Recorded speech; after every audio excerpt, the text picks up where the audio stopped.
ഉള്ളിൽ എപ്പോഴും സിനിമ ഉണ്ടായിരുന്നോ? ഈ സിനിമ സ്ഥിരമായിട്ട് ഇതിനിടയിൽ കാണാനുള്ള സമയമൊക്കെ കിട്ടുന്ന ഒരാളായിരുന്നോ? സിനിമയിലേക്ക് എന്തുകൊണ്ടാണ് വന്ന് വീണേ? സിനിമയിലേക്ക് എന്തുകൊണ്ടാണ് വീണതെന്ന് ചോദിച്ചു കഴിഞ്ഞാൽ ക്രിയേറ്റീവായിട്ടുള്ള കാര്യങ്ങൾ ചെയ്യണം എന്നുള്ളതാണ് കൂടുതൽ ഒരു ആഗ്രഹം.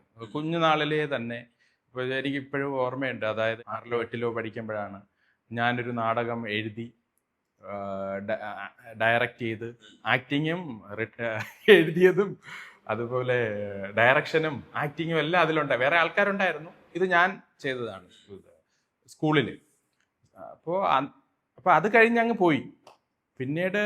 പിന്നെ സ്കൂളിലാണെങ്കിലും ഈ പാടാനൊക്കെ ആ സമയത്തൊക്കെ ഒരു ചെറിയൊരു എന്താണ് പ്രാർത്ഥന, ഈശ്വര പ്രാർത്ഥന പാടാനും അങ്ങനെയൊക്കെ ചെറിയൊരു ഗ്രൂപ്പ് ഉണ്ടായിരുന്നു. അതിൽ ഞാനും ഉണ്ട്.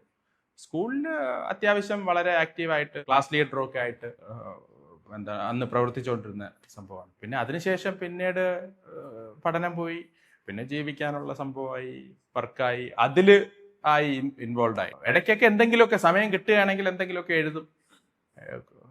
കോവിഡ് സമയത്താണ് നമ്മുടെ ക്രിയേറ്റിവിറ്റി. പക്ഷെ കോവിഡിന് മുന്നേ തന്നെ ആക്ടിങ് ഒരു ആക്ടിങ് സ്റ്റാർട്ട് ചെയ്തു. 3-4 പടത്തിൽ ആക്ട് ചെയ്തു. 2 പടം പ്രധാനമായിട്ട് നമ്മളെ പ്രൊഡക്ഷനിൽ തന്നെ ചെയ്തു. അതിൽ ശുഭദിനത്തിലെ 2 പാട്ടും ഞാനാണ് എഴുതിയത്. ക്രിയേറ്റീവ് സൈഡിൽ ആഗ്രഹം ഉള്ളത് കൊണ്ടാണ് അങ്ങനെ ചെയ്തത്. ഈ വിരുന്നിൽ അർജുൻ സാറിനെ കൊണ്ടുവന്ന എന്തുകൊണ്ടാണ്? അർജുൻ സാറിനെ അത് കഥ ആ സ്ക്രിപ്റ്റ് ഡിമാൻഡ് ചെയ്തത് കൊണ്ട് അർജുൻ സാറിലേക്ക് എത്തി എന്നുള്ളതാണ്.